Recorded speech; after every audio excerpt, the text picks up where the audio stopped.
हाल ही के दिनों में राज्य सरकार द्वारा ओबीसी आरक्षण की बहाली के बाद पूर्व सैनिकों में रोष व्याप्त है। सोमवार को दर्जनों की संख्या में पूर्व सैनिकों ने प्रदर्शन कर राज्यपाल के नाम जिला कलेक्टर को ज्ञापन सौंपा और सरकारी नौकरियों में पूर्व सैनिकों को निर्धारित आरक्षण देने की मांग की। राज्य की गहलोत सरकार द्वारा ओबीसी आरक्षण में विसंगतियों को दूर करने के बाद जहां ओबीसी वर्ग खुशियां मना रहा है, वहीं सरकार के इस फैसले से पूर्व सैनिकों में काफी नाराजगी देखी जा रही है। सोमवार को दर्जनों की संख्या में पूर्व सैनिकों ने कलेक्ट्रेट परिसर पर प्रदर्शन कर राज्यपाल के नाम ज्ञापन सौंपकर सरकारी भर्तियों में पूर्व सैनिकों को निर्धारित आरक्षण देने की मांग की। 2 सूत्री मांगों को लेकर जिला कलेक्टर को सौंपे ज्ञापन में पूर्व सैनिकों ने बताया कि राज्य सरकार ने ओबीसी आरक्षण में विसंगतियों को दूर करने के नाम पर दबाव में पूर्व सैनिकों के साथ अन्याय किया है। सरकार ओबीसी आरक्षण की विसंगति को दूर करने के बाद भर्तियों को लेकर जो नया सर्कुलर लेकर आ रही है, उससे पूर्व सैनिकों के कोटे में काफी नुकसान होगा। पूर्व सैनिकों को कोटे के अनुसार जितने पद मिलने चाहिए उतने पद नहीं मिल पाएंगे।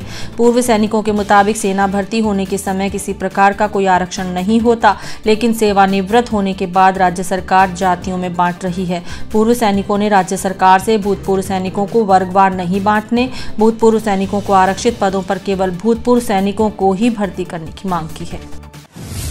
अभी 24 नवंबर 2022 को जो राजस्थान कैबिनेट दबाव में आकर एक पक्षीय निर्णय लिया है, उससे सैनिकों को जो राज्य सरकार कह रही है कि फायदा होगा, अनुपातिक प्रतिनिधित्व होगा, ऐसा कुछ नहीं है।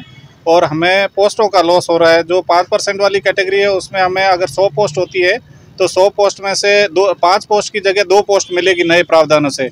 और जहां 80 पोस्ट थी वहां पे हमें नए प्रावधानों से 4 के बजाय 1 पोस्ट मिलेगी। और जहां पे 40 पोस्ट हैं वहां पे हमारी पोस्टें लगभग खत्म हो रही है।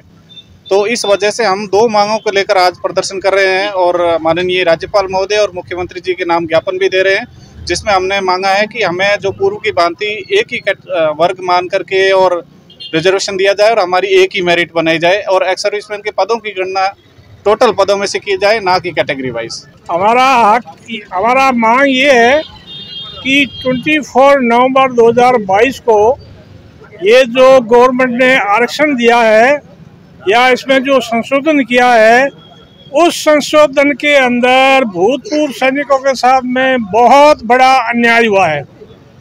फौजियों की जहां 100% वैकेंसी है, उसके अंदर 1% भी फौजी को लाभ नहीं हुआ है।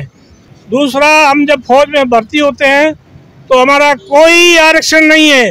देश की सुरक्षा के लिए, देश की समृद्धि के लिए कोई आरक्षण नहीं है।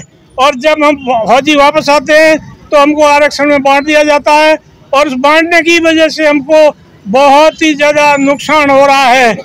इसके लिए हम लोगों ने आज ये संघर्ष किया है और ये हमारी मांगें नहीं मानी गई तो ये संघर्ष जारी रहेगा जब तक हमारी फाइनल मांग मानी नहीं जाती है।